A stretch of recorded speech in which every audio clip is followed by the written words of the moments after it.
Mitch was so drunk. Most nights. And then he's just lying on this couch. And this apartment was rented out. Like, they rented out the apartment for the night for us to party in. And Mitch is just lying on the couch. And it was the first time Mitch looked at me. Yeah. I looked at him, and I could see what was about to happen. And then he just projectiles again all over himself. And then switches over and starts puking on the actual couch. And then nobody saw it. So he flips the couch like cushion over. Save of the decade. And then he looks at me and he goes,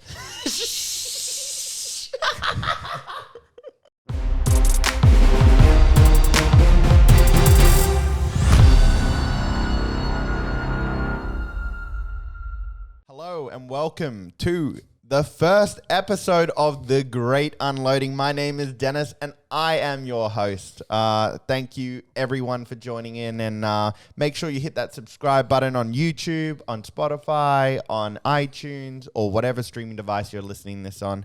I really appreciate it. You can follow our Instagram pages as well, The Great Unloading. I also have a separate YouTube page, which is just micro clips. So they're like 2 minutes to 8 minute videos. And if you just can't be screwed watching the entire podcast, you can basically listen to it all on there, which is just little clips. So anyway, we'll get into the first episode of the show. And my first guest is actually one of my best mates. I've known him for like 11 years now, and just an incredible dude, and very unique, one of a kind. I'll tell you that. There's no one like him. Not as flattering as it sounds. He's about to be a dad, and he's married to a girl that he's been with for like 10 years. 10 years. So a long time.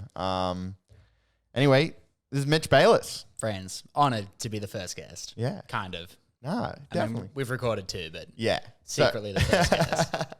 Absolutely. So I thought we could just start by talking about a little bit of our history, yeah. We met basically in grade 9. You came from Monaco, yeah, and then to the same school, and then you befriended one of the kids at school, and then oh yeah.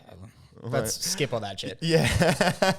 And then term 2, I met you. Yeah, and then we sort of became good mates because we were both we both grew up overseas, like growing up as kids. Yeah. Like Mitch was growing up in Monaco and I was growing up in Dubai, and we just had this international kind of understanding about life. When you've lived overseas, you become a lot more comfortable around the weirdness that's outside of Australia, or the town you grew up in.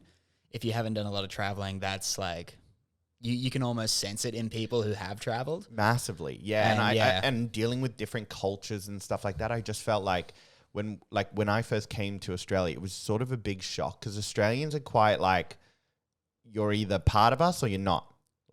There's no it was never they weren't as open-minded. They never really understood everything else that was going on. I don't think that's a uniquely Australian thing. I think that's people who, Australians seem to be known for it. Yeah. But I think anyone who hasn't really traveled outside their home country or town, and Australia is also separate to a lot of stuff. If you grow up in Europe,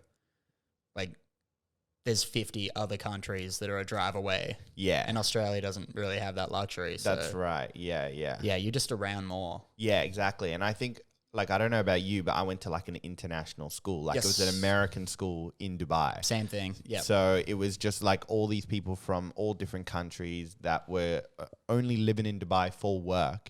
They weren't there for any other purpose. And how many kids who were actually from Dubai went to that school? Not many. Because at least half of ours were French.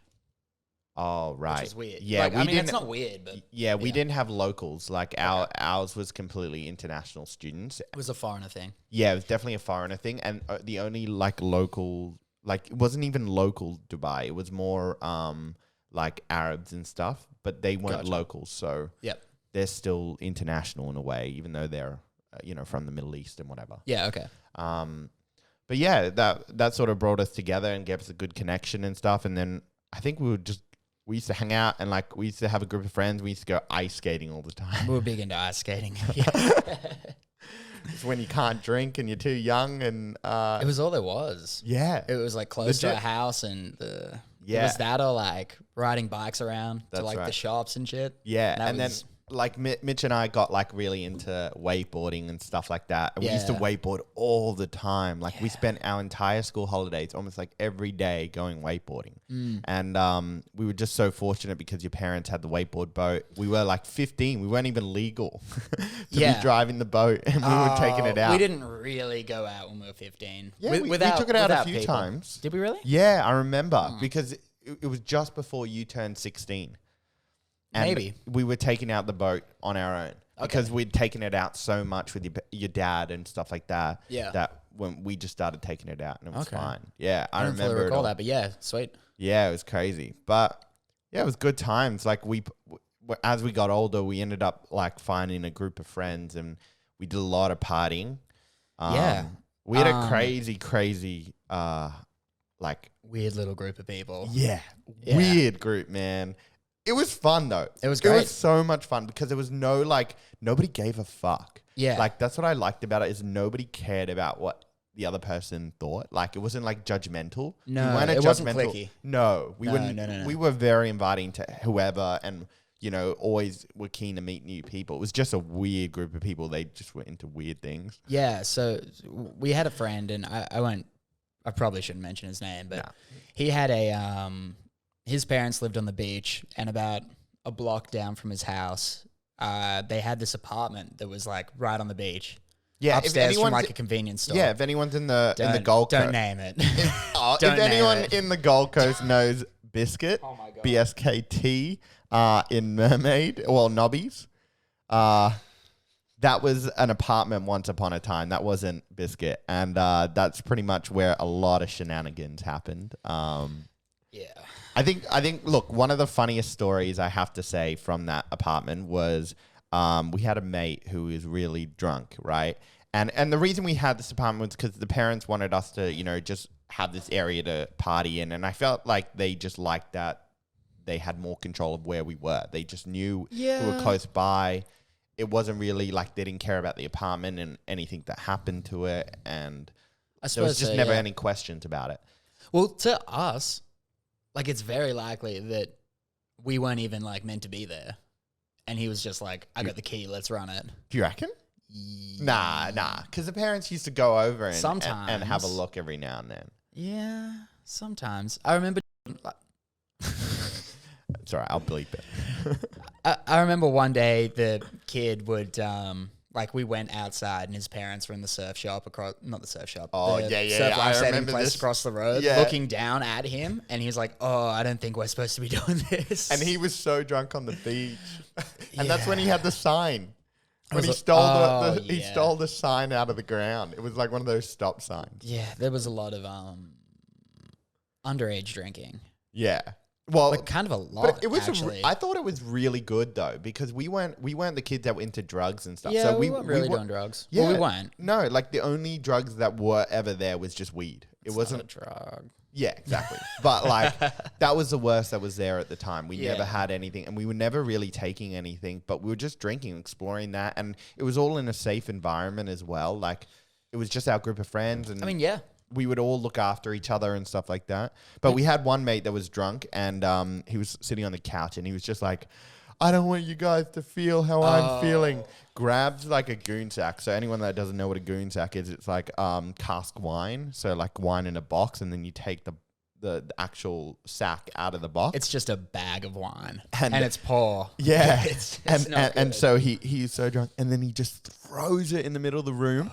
It explodes right onto the carpet and then nobody gave a fuck. Like nobody cleaned it. No one did anything. We just left it. That place was never clean. Never. It was just so dirty the whole time. The next morning, we go downstairs to the convenience store that was down there and then like to buy an ice cream or water or something because we were hungover.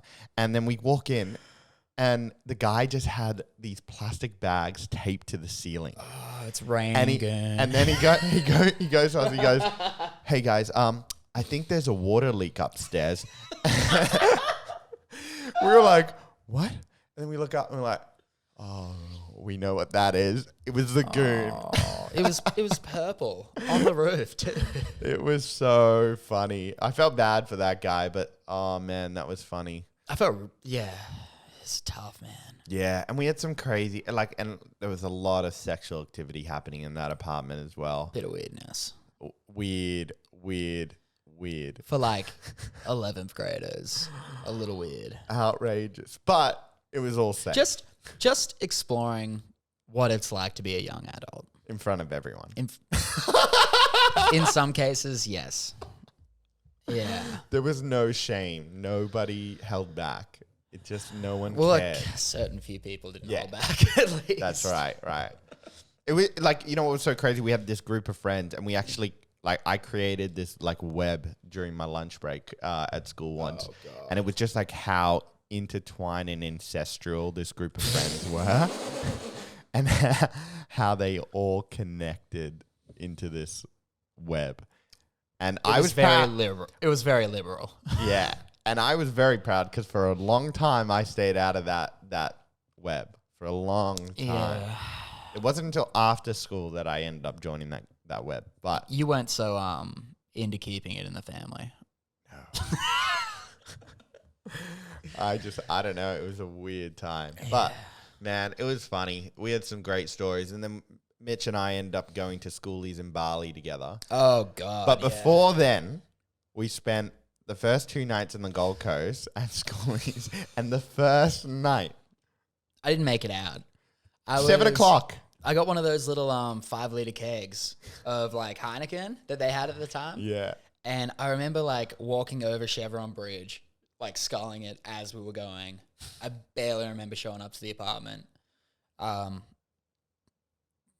yeah, it's nothing from there. It was hilarious. So all of a sudden, Mitch like finished this 5-liter keg of Heineken as just like basically a small child. Yeah, by the way. Yeah, and he was just a skinny dude. Like just he was skinny and small. And I remember we ended up going down. So it hit around like 7:30, and we're like, okay, it's time to go to the beach party because the beach party started like 8 or 7:30 or something like that. So we're all like went down to the lobby, and I just look at Mitch, and Mitch and I have this look. By the way, we've done this a bit. We've done this before because we did it. Like this happened at another party, which we'll go into this story as well. But like, Mitch just like was lying on this couch in the lobby, and it was that moment. Wait, was it in the lobby or the actual apartment? No, this is the lobby. Oh no. Yeah, this is lobby. So bad. So Mitch looks up and he looks at me, and I look at him. And we just look at each other and we know what's about to happen. Yeah, yeah. Next minute, Mitch projectile vomits forward onto himself and then rolls over and just starts puking on the floor and everything. And we're like, oh no. It was a mess. And then I call your mum to come pick you up. And your mum had been drinking. She shows up in a taxi. It's at 7:30 and then she takes Mitch home and Mitch is in bed by like 8:30. On the first night of school. Out cold. It was so funny. Worth it. So back to our story about that eye contact thing. I think it was in like year 11 and we were at a girl's was someone birthday. 18th. Yeah. Someone's 18th. Was it 18th or 17th? I think it was an 18th. Oh. And then but, we were at their party. I don't even remember what I was drinking that time. Yeah, I didn't even remember either. I used hilarious. To, I was really big into comfort in those days. Yeah. Didn't give a shit about looking cool. And so I'd show up to everywhere in a pair of hippie pants and Ugg boots. Yes. And I loved those Ugg boots, dude. Like, with all my heart. If I can find a photo, I'll post a photo in the video. You should. There'll be something around. Yeah, I'm sure. But, same thing happened. I'm on the... you maybe should tell the couch story because I don't remember so well. Oh, okay. Just another ruined couch. Mitch just got really, really drunk. And, like, Mitch had this, like... I don't know, this case of drinking a whole bottle of alcohol, like straight, like not mixing. So he would like finish like... Not into wasting time. Yeah, like whole bottles and he would just sip on it and it was mostly rum at the time. Yeah, but it was just always the worst night. Yeah. It was like I wasn't even there. I know. Like I'd show up, bags the bathroom for where I'm sleeping, and then just hug the toilet bowl legit. all night. And so Mitch was so drunk. Most nights. And then he's just lying on this couch. And this apartment was rented out. Like they rented out the apartment for the night for us to party in. And Mitch is just lying on the couch. And it was the first time Mitch looked at me. Yeah. I looked at him and I could see what was about to happen. And then he just projectiles again all over himself and then switches over and starts puking on the actual couch. And then nobody saw it. So he flips the couch like cushion over. Save of the decade. And then he looks at me and he goes,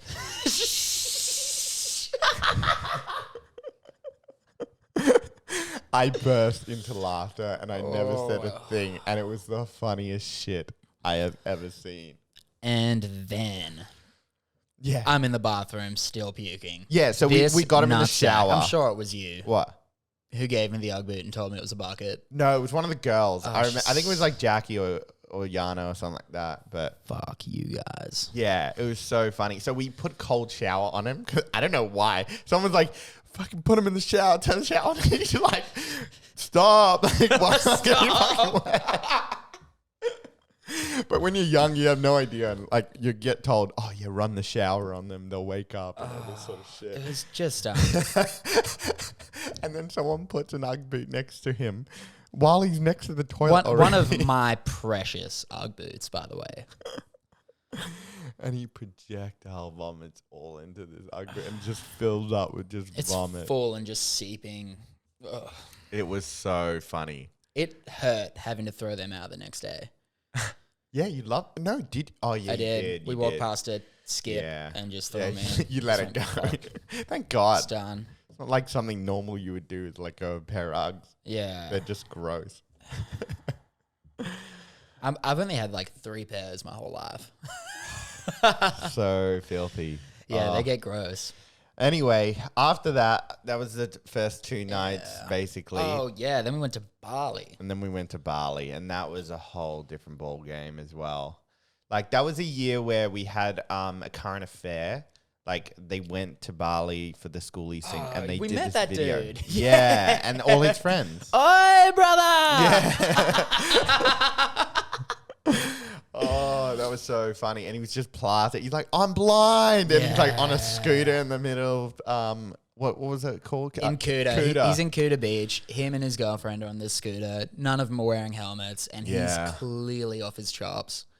And his missus' dad saw it on a current affair and called them and just went, you're coming home tonight. Booked him flights and then... Oh, and Schoolie's current affair got one of my photos from Instagram. So Holmes got decked. Yeah, so one of our mates got punched in the face from behind. A lot of violence in the Gold Coast. If you guys don't know, it's stupid, really. Yeah, absolutely. And then he ended up with a black eye, and I took a photo, posted on Instagram, and then I hashtagged like a few things. And this is back like when hashtags were like a thing. Everybody looked at hashtags and. Current affair pulled it up and they stole my photo and they blurred out his like face but kept the black eye in it. And I was like, what the hell? They didn't even tell me that they were stealing my photo. Shout me out, you bitches. At least give me some followers. But yeah, that was crazy. And then Bali was just insane. Like some of the stories from Bali. Like there was nothing too wild. It was just a lot of drinking. Yeah, but you know what was cool? We took turns on who was the most fucked. Yeah, we cycled through. Yeah, it was never like all of us fucked it, like really fucked it together. It was always one of us at a time. When you get properly hammered, you're so hard to control. Me? Yeah, because you don't accept that you're drunk. Oh. And you'll just be like, yeah, I'm fucking fine. Get the fuck off me. Yeah. We're going this way. And like, what was... I don't even remember how it started. When I went to go to get the water... Yeah, oh, hold up. Let's start at the start. Oh, wait. Was that the one where you... I started bartering with the guy. Yeah, but before that, were you pissing off, like, the underground people? Yeah, I think that was a different night. Okay, well, one night was real funny. Because in Bali, there's markets everywhere, and you kind of, like, barter price down and that sort of thing. He walked into a supermarket and tried to barter with the guy behind the desk. For a case of water, Yeah, it was like a case of water, and the dude's like, that's like $10. Yeah. And Dennis just goes... Oh. And he's like, that's not what's happening here. And You got it. Oh. You got him down. It was You're so just funny. so hammered and so stubborn. I don't think he had the patience to deal with you, man. I know. I was fully convinced. Yeah. Got what I wanted. Yeah, you got what you wanted. Or how about when those kids came up to me? Oh, this is a good one. It's middle of the day and we're all like wildly hungover. And there are these young girls going around selling like handmade bracelets, and they sell them for like $1.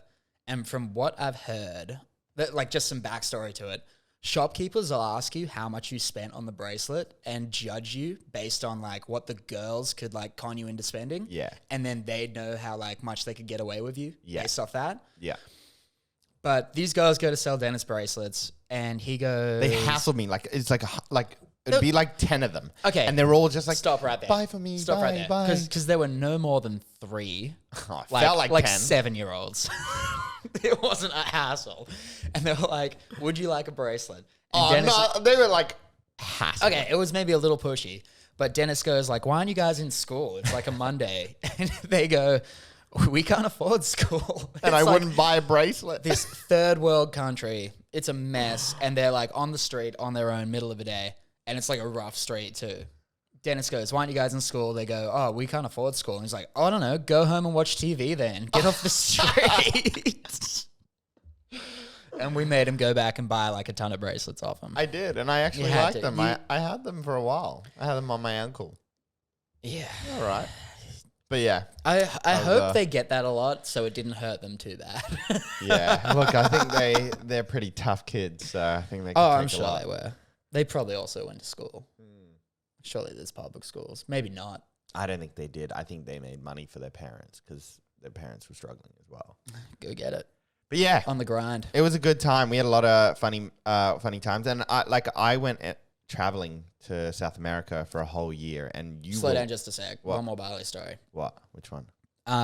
We should talk about eyebrows, and we should talk Oh, about the yeah. story where you pissed off those guys. Oh yeah. Okay, so I'll tell the pissed off story. Yeah. Okay. I wasn't even there. Yeah. Because you went there. Because I think you and Ryan were already in the club or whatever, and I was coming to meet you, and so Yeah. I walked past this like Balinese guy and this like Australian chick, and I was just being arrogant, and I was really drunk, and it was just totally wrong of me. But I was just Totally like, unlike Dennis. I like look at the guy and I'm like, "What are you doing? Come with me." And then he's like, Wait.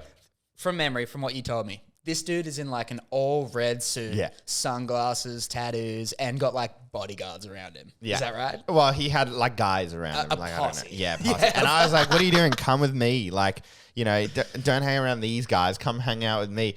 And then the guy like got real pissed off. Like, and like, he's like swearing at me. And then he's like, I'll knife you and I'll kill you and all this sort of stuff. And I was like, oh, fuck, I'm just going to get out of here. So I went off into the club. And as I was in the club, they followed me. And then like they were looking for me, and then they saw me and started like walking towards me. I was like, oh shit. So I sort of like ran out of the club away from like Mitch and Ryan. And I don't think I told you guys I had no at clue. the time. I Yeah, didn't I just recall at walked out. all. And then I was running, and then they came out of the club looking for me. And then there was this like fountain, and like I like hid behind the fountain and like held on to it as they walked past. Some Scooby-Doo shit. Legit.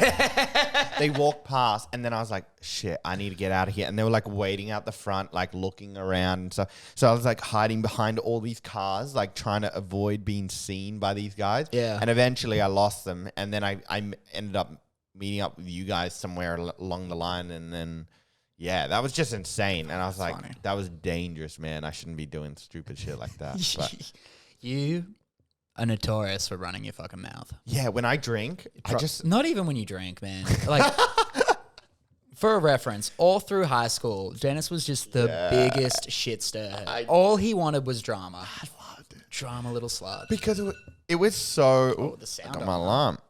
I'll come back in with you dramatic slut. And I just like, you know what it was? It was just the fact that I thought it was all funny. I looked at it like all this shit didn't really matter. Like all this drama that everybody was so sensitive about and was crying about. It was not a big deal.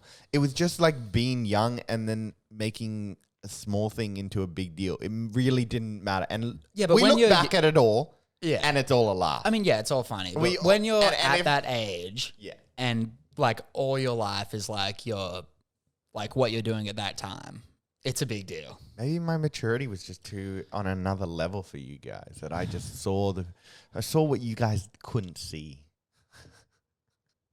Yeah, sure, bud. But yeah, it was good times. I think I learned as I got older that it was okay to be opinionated and be honest with it, but there is also a time and a place. Yeah. And you also have to give the context of your intentions of speaking your mind. Yeah. Like, I think that's what I didn't do, is I never gave my intention of why I was speaking. I just said what I wanted to say, and I didn't give a fuck. You had Tourette's. you had full-blown Tourette's. Yeah, I wasn't shy. Just happy to speak my mind. I suppose so. All right, South America. Yeah. Oh, yeah. Hold up. We saw Ollie Sykes in Bali. It was super rad. Oh, yeah. Sorry, some screamo dude that I didn't care about, but he's a pop star now. whatever. Pop. You'd like his shit. Maisie hasn't died on a drug dose or something. Wow. That's a bit much. Wow, that is really I think he was sober for a while. Poor guy. Look, Ollie, I hope you're doing the best. Maybe one day you'll come on the podcast and we can chat about it. Yeah, so I went to South America, and then Mitch the whole time was working at Holden. Oh, gross. As an intern, and it was like your first job, and you worked for a whole year, and he saved like $10,000. Yeah. Which is actually pretty good for 18. Yeah. You know? It's a little saving savage, boy. Well, you're living at home, you weren't paying for anything. Starting to get fat. Was that the start? Was it? I thought Melbourne. Like, Melbourne was like, there were steps. Yeah. I went from being like an athlete. By the way, I'll post some photos of what Mitch looked like from high school, then like sort of Melbourne time. Do like a gymnastics picture. Yeah. Melbourne picture. Yeah. And you got to do it where I'm pointing to. Okay. And then a full massive fat ass picture. And then a fighting picture. Okay. Yeah, I'll do all of them, but Mitch's weight has fluctuated throughout the years. My body changes like the goddamn seasons. It's insane because mine doesn't at all. Yeah. I only just slowly go up in weight as I get older, but then I just I stop, I plateau. You're going to be huge. Nah. By the time you're like 80. I promise. Any girls out there, I promise I won't. Yeah, so South America, that was just crazy time.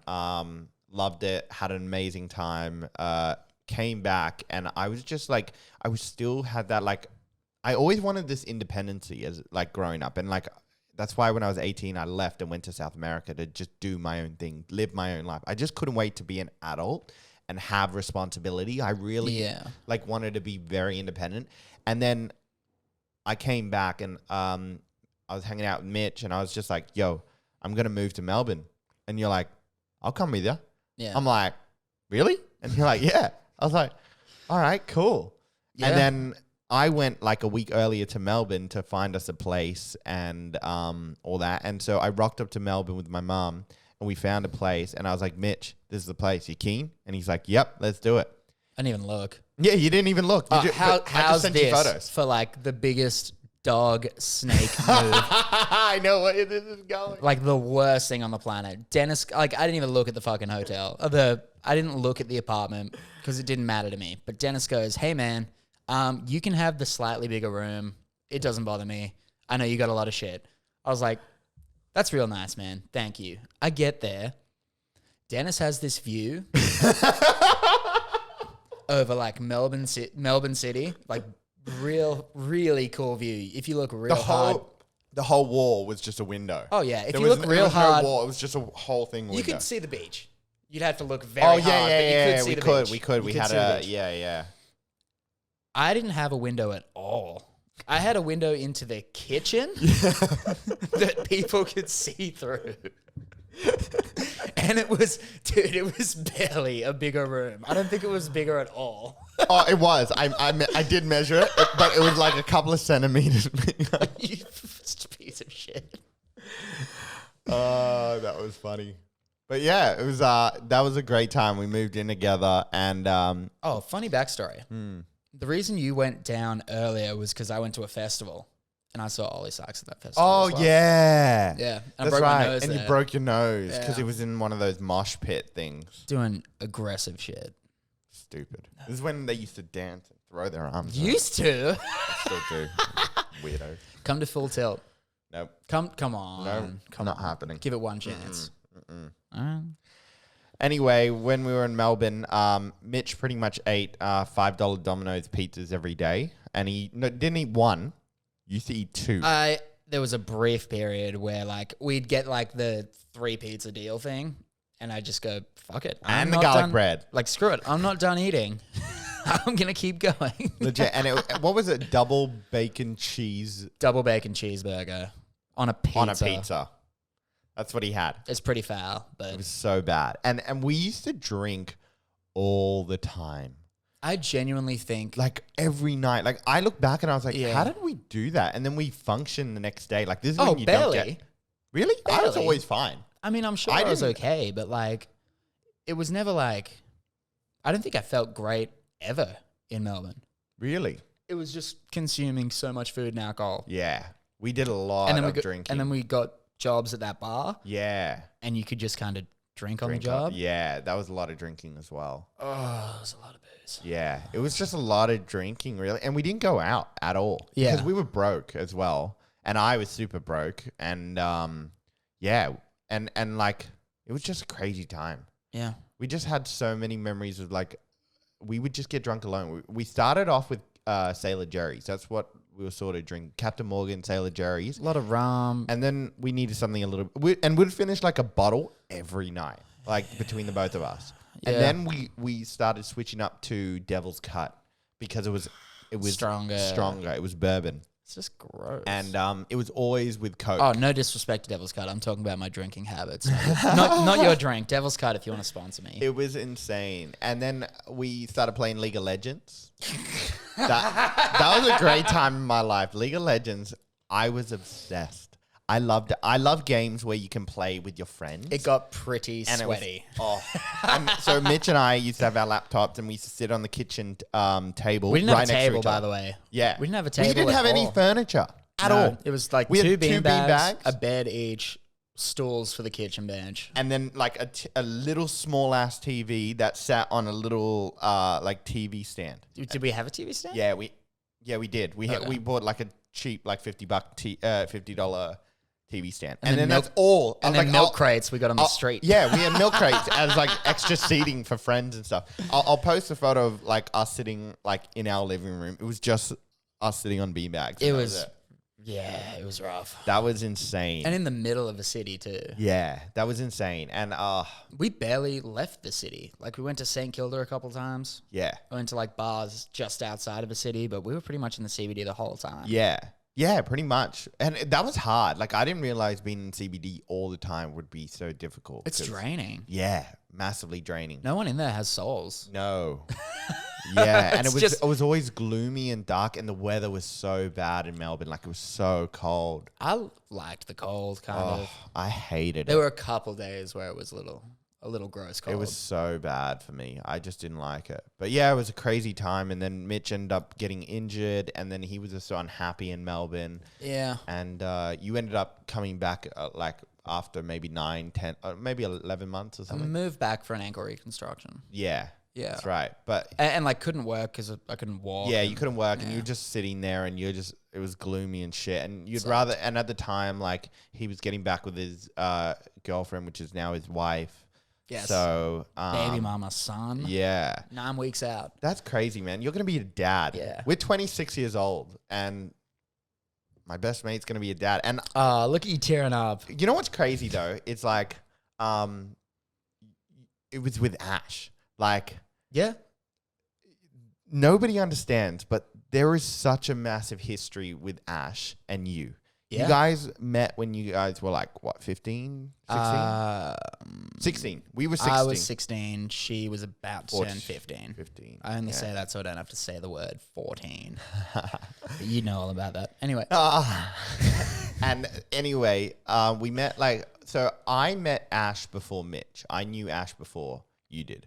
Maybe. Because I went at me, Tom Malios, Ruby, and Ash all hung out and went to Blues Festival That's together. right. I remember that. And then you met her, I think, like the next week after that, dance classes or whatever. Dance classes, again at ice skating. Yeah. Again at Ruby's house. Oh, can I just bring up one story? There was this girl that Mitch was dating back in the day, like I think in year 9 or year 10 or something like that. And Which one are you talking about? B. Okay. Yeah. And he was dating her. And I didn't say which one because there were two. he went back to Monaco to go, like, you know, see his old friends and stuff. This. And he like, I don't know, kissed a girl, or you got... I kissed a girl. Yeah, you kissed... He kissed like a girl. Old And friend. he had a girlfriend in Australia at the time. But this girl, he like broke up with her, and he was trying to convince us that because of the time zone, he was technically single because the time zones were different. So if it was like 6 o'clock in Australia, well, he broke up with this 6 o'clock in Australia, and then it turned 6 o'clock in France when he finally got with this girl, and so technically he was single. I was kidding entirely about that. Like You were trying to convince everyone. It was like funny and like on a technicality, yes, I was trying to convince people, but I was fully aware that I had done wrong. Of course you Fully were. aware. You just had a Just to habit of make not admitting that you had cheated or were wrong. No, I just wanted to I mean, I just found it funny. It was hilarious. A funny point of view from it. It was so funny, yeah. And yeah, that was hilarious. Yeah. But yeah, anyway, back to Ash. That was just crazy. And 11 years later, through, you know, so much stuff that happened. An amount of ups and growing, downs. Yeah, Yeah. and growing up as well. Yeah. I mean, that's the coolest thing because Yeah. we did like almost entirely grow up together, Yeah. you know? And you changed so much. You both have changed so much from like back then throughout the times and everything. 100%. I mean, I feel like everyone has, but it's just because we did all that together and we changed in like the best interest of the other person, it just worked out so well. Why do you think you guys stuck around and stuck together when you guys went through so much shit? Like crazy shit when you were young? Just in love. And like, you know, we had already spent like when we did the times we did break up, like we had already been together for a long time. Yeah, it's true. And, you know, we'd already done like a good amount of growing together. Yeah. And you never stopped talking to be apart. Like even when you guys broke up, it was like we all had the same friendship group. So we would always see each other at parties every weekend anyway. Yeah. And then not only that, but you guys were still like texting and talking about stuff because you always had a good friendship kind of thing. Yeah. It was only like little periods where you'd stop talking and stuff. But yeah. It was never like a long stint for like... No. And it was always... There was always like this weird undertone that we were always going to get back together anyway. Yeah, there always You know, was. always. Yeah, there was always a... Yeah. So it was just interesting. And then it ended up... later they... And by the way, all those downsides were me just being like a dumbass teenage boy. Massively. But Ash had a lot of growing up to do as well. Oh, well, we both did. Yeah, you both did. Well, we met when we were like 16 and 14. Yeah. So, yeah, massively. It was just so much, you know. Yeah. But yeah, it was a crazy time and it was a great experience. And you know, and your parents got married, or they met each other really young as well. Yeah, like around about the same age. Yeah. So it's sort of interesting that you've sort of followed in line with what your parents have done in a way. Yeah. But yeah, it's crazy. And now you're going to have a kid. How do you feel about being a dad soon? Prepared. Prepared? Yeah. Interesting. Yes. Why do you feel prepared? I'm treating it like it is a fight. Oh. Like just studying But when's hard. it over? The fight? When I die, I guess. Right. Like I guess being a parent is forever. Yeah. You know? How many kids? It's not like they get to 18 and you're like, all right. How many kids do you think you want in your life? As many as I can, and I'm being dead serious.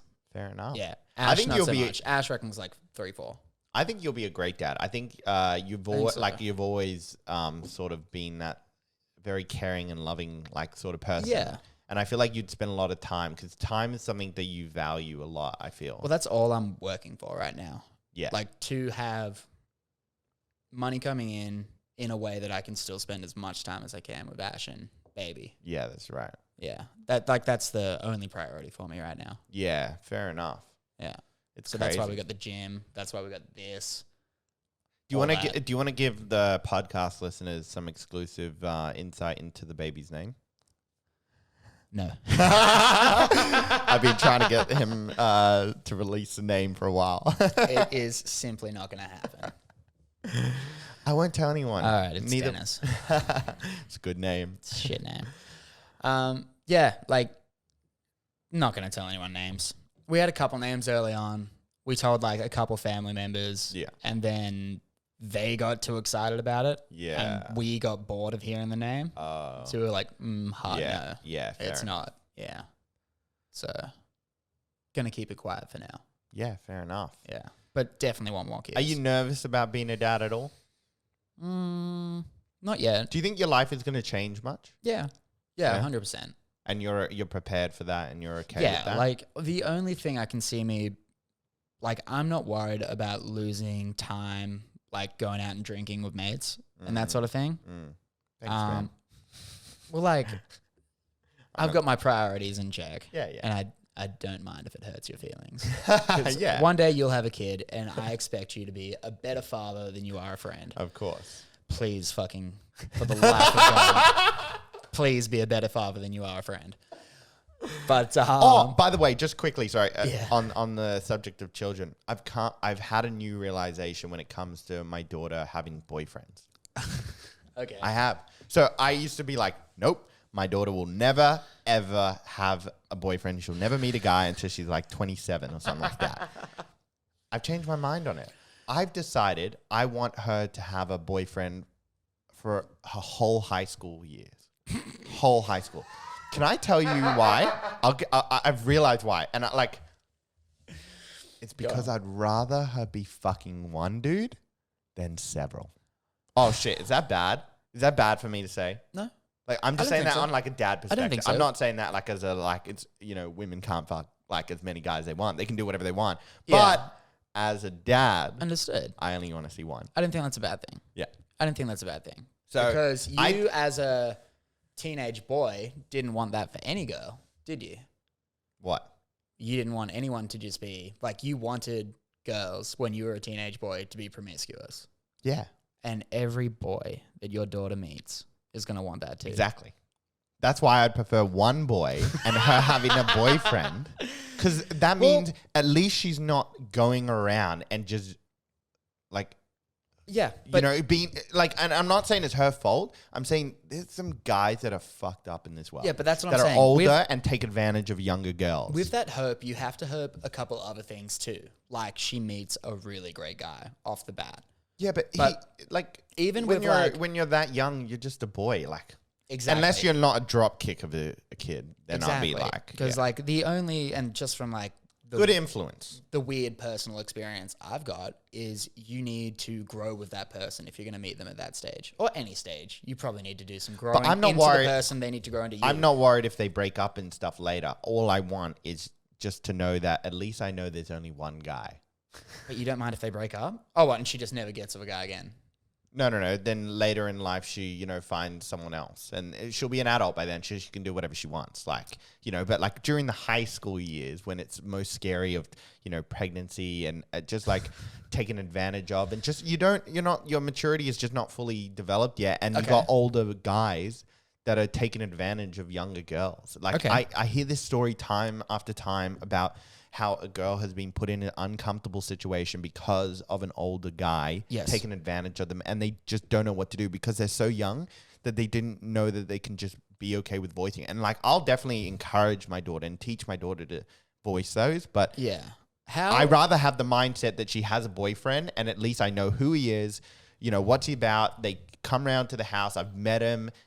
And that I can handle because I have more knowledge of who the guy is rather than she's single. I have no idea who she's seeing. Yeah. I have no idea like how serious it is. I don't know what they're getting up to. Like that is worse. Okay, well, how do you plan on instilling those morals in your daughter you don't have yet? I think it comes from a really good relationship with your daughter. As a father? As a father. Or as both parents? I think as a father. Okay. It's really important to be very involved with your daughter's life and really like listen, and just, you got to be different. You got to be like, they're a girl. You got to listen to what they have to say. You got to care. And these things that men naturally don't generally do, or we're not very naturally nurturing. And I feel like when you're a dad, you have to nurture your daughter. And if you nurture your daughter, they feel very loved. So then I feel like they naturally don't need to find love from other men because they have love from their dad. And as they get older, they'll find their own real love, which is somebody else. Do you know what I mean? Like, because when you're 15 and stuff, you don't really know what love is or what that's true. And even as a boy. But don't you think you're depriving your daughter of a important life experience? Hey, like the experience like everyone's experience is different. So like, true. But like, do you feel like you're doing too much to guide your I think that's the role of a parent. I mean, it is the role of a parent. I think your role is to guide, and they'll make their own decisions regardless. Absolutely, but I think there's like a spectrum of how tight that guide. Yeah, 100%. You can't be like, okay, you can only sit in the back seat of the car because in case we get an accident, you're safer there than in the front seat. Like, that's too much control. Okay, like when I say guide, it's more be very vocal, have a really clear communication with your kid, and have that trust that they can talk to you about anything, and like all that sort of stuff is what I think is more important. Not the control of, you can only go out this certain time or this certain day, or, all that sort of stuff. Okay, I want them to be able to make their own decisions, but I want them to be fully informed before they make a decision. Are you going to lie to your kids? About what, Santa? Say if they ask about what you were like in high school. Nah, look, yes and no. Like, not lie, but they don't need to know everything. Okay. Like, I don't feel like kids need to know everything their parents got up to, and not as a kid. Nah, even as an adult, it's a bit different, but as a kid, nah.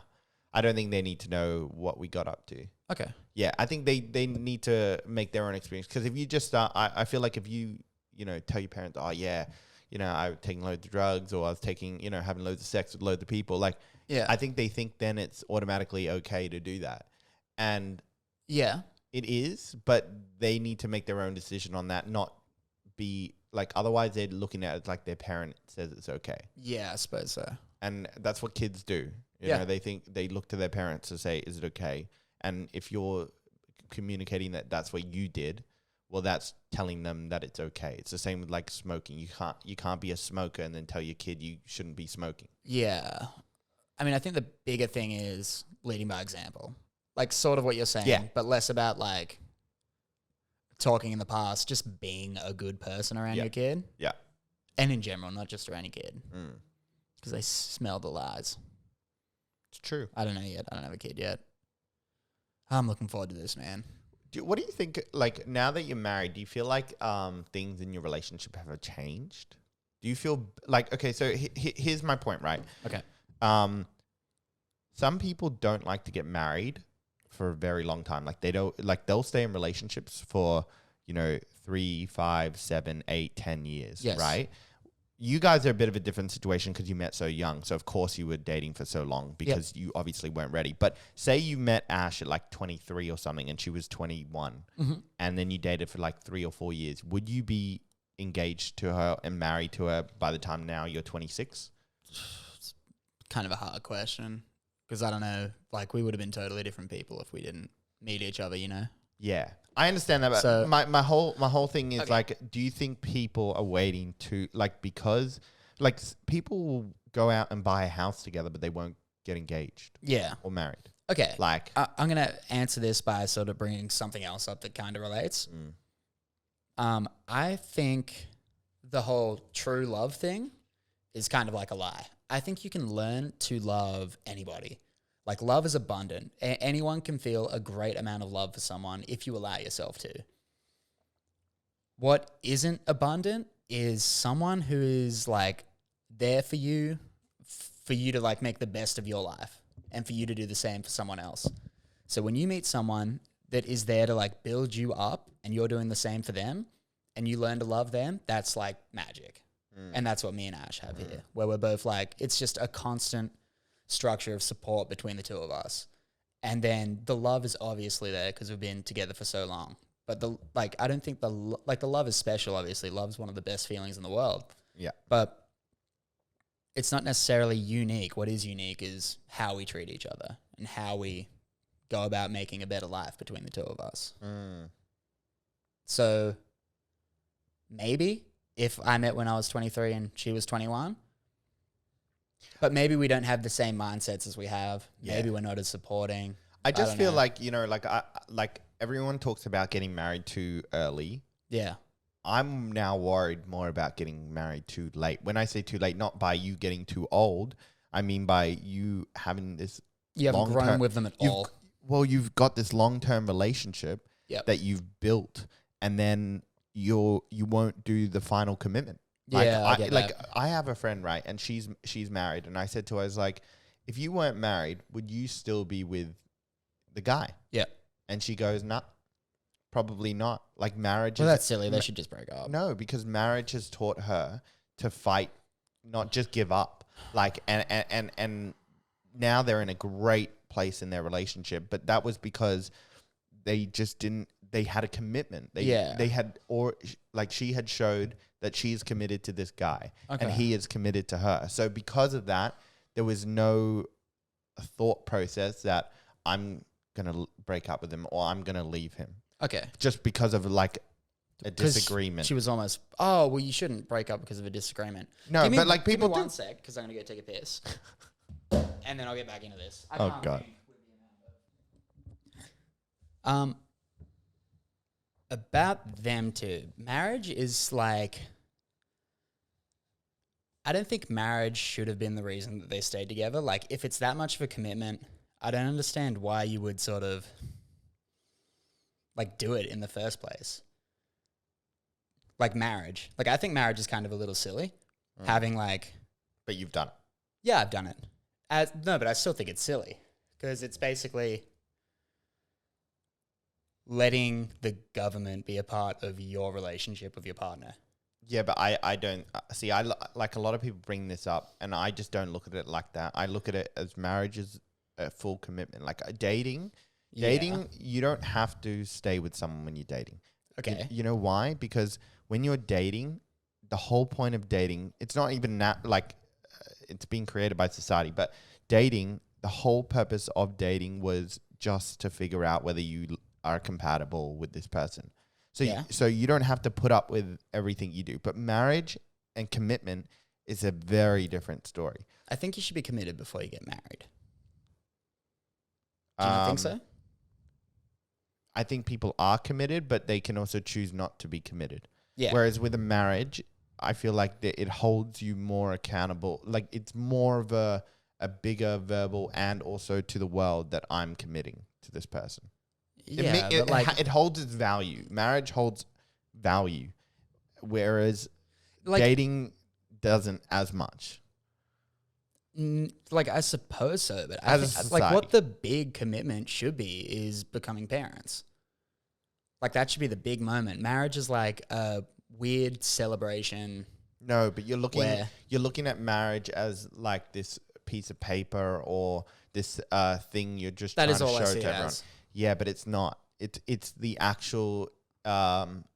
It's your show of commitment to the other person. Okay. Like I don't feel the same way. Right. Because it just didn't mean that to me. Like the day was fantastic. So why did you get married? She wanted to. Why did she want to get married?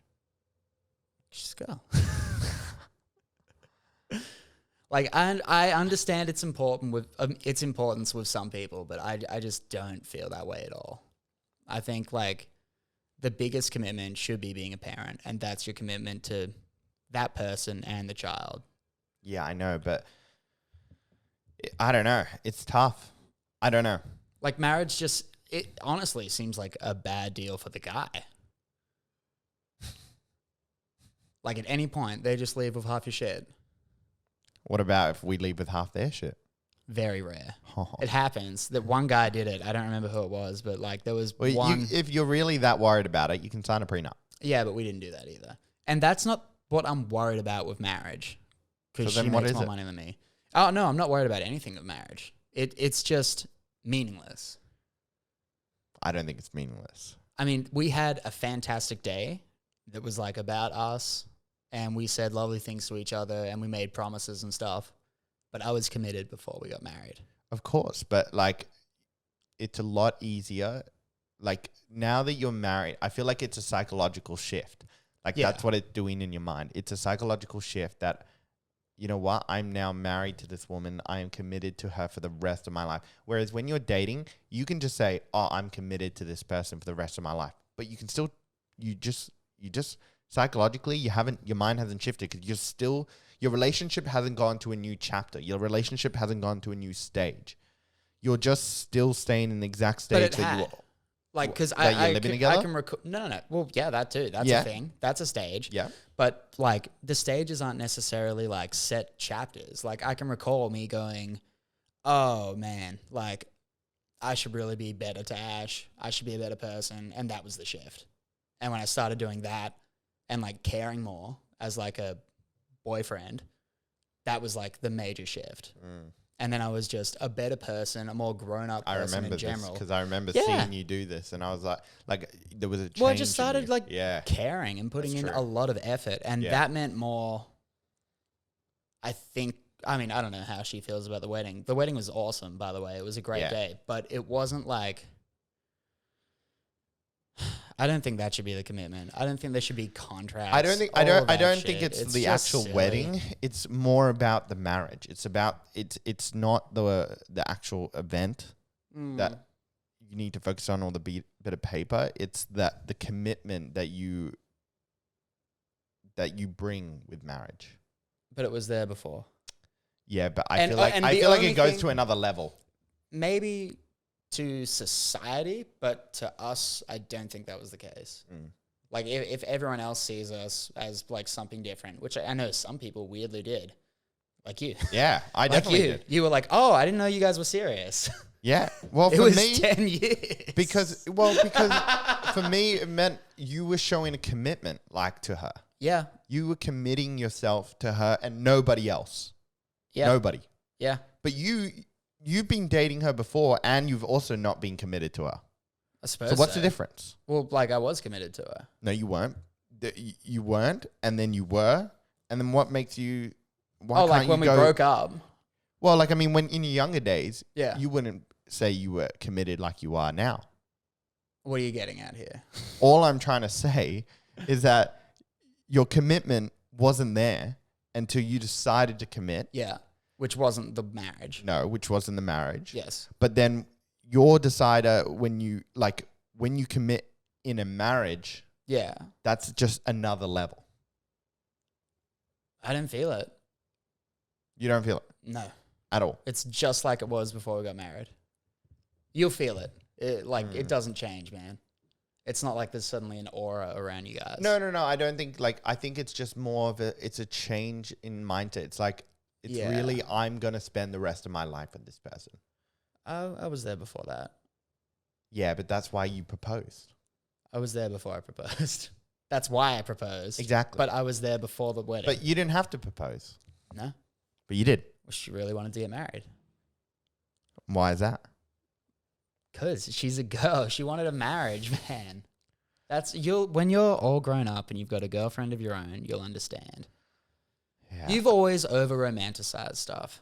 I believe in marriage. I really love the whole idea of marriage. Yeah. I really do. And I value it. I hold it with high regards. It means something. Yeah. It doesn't mean nothing. I mean, to some people, it does mean something. Maybe. But, like, it's up to the individual to decide what holds meaning, you know? Yeah, absolutely. So it's all an individual basis at the end of the day. Yeah. It's just a discussion. But I don't know. That's how I look at it. I just see it as it holds value, and I'm just interested to know what your thoughts were on people going from, staying like, you see relationships last 7, 8, 9, 10 years, and then they break up. Yeah. Like, what do you think of that? Do you think that was just a waste of time? Do you think I don't know. I think a lot of people get involved in relationships where they want an out, but they don't want to be the bad guy who breaks up with a person. Right. So a lot of people probably want out of their relationship, but they want to do so and still be like the good guy, because a lot of like, you know, there's connotations about leading people on and all that sort of stuff. Yeah, And the longer it goes on, the worse the breakup will actually be. Yeah. And then I don't know, I guess it just gets to a point where they break up after the 10 years or whatever, and then that's it. But like there's people who are in marriages that are like have thoughts like that. Yeah. You know, they just don't want to do the thing. They don't want to break up because it's hard. And then they'll stay with that person their whole lives. Yeah, fair. And then they have a shit marriage. Yeah. And that marriage means nothing. What do you think money is? What does money mean to you? It's like an agreement of worth to society. So like you get money for doing things that people like fixing toilets or like doing jobs, like working the register at like a supermarket. Right. You do that, it helps people. They give you credits, and you can spend those credits on other people to do things that make you feel good. Like they might make clothes, you give them credits, and that's it. Like that's what money is to you? Yeah, it's like a score. Right. Interesting. Yeah. I look at money as a tool. I mean, like it is a tool, but at like the most foundational level, it is just like keeping score of what you give to society. And then there's weird ways around getting stuff about getting like those credits, like the stock market and that sort of thing. Yeah. And gambling. Yeah. That aren't exactly like productive to society. Right. And I'm not certain they should be a thing. Right. Does money matter to you? Time matters to me, and in the society we live in, money is necessary for that. Right. Until I can get off grid and just fuck off forever to Tasmania. Yeah, it's so weird. I never could have imagined you wanting to be so off grid. Like, oh, I don't want to be a part of this at all. Yeah. It is so weird. You want to be, he wants to live on a farm, like with loads of acreage and not be near not even anybody. Loads of acreage, just enough. What's enough? You're talking about like 45 hectares before or something. Oh yeah, there was like a cheap farm that I saw in Tasmania that was about that. That's, but like just enough to be able to live off. Right. Like, but then what about all your friends and your family? You guys can come hang. Like I'm not going to like a deserted island and like throwing my phone away. You know? Yeah. Okay, yeah. Yeah. But like it just seems so silly. The whole thing. The whole like search for money and like treating it as like it's success. It is. Unfortunately, it's a world and we live in it, and you know. See, like a lot of people go, more money, more problems. Well, I have no money and I have fucking problems. So if I'm gonna have problems, I'd rather have some money. Well, yeah, but like with my problems. But the whole thing is like the reason more money is more problems is because you're spending that money on shit that cost more money. I agree. Like, you know, I agree. You take out loans for bigger and better shit to, I forget who says it, but like to impress people that you don't actually care about. It's just silly. I agree. It's so silly. Yep. I agree 100%. So like that's the whole game for me. It's to make enough to sustain the life that you want. Yeah.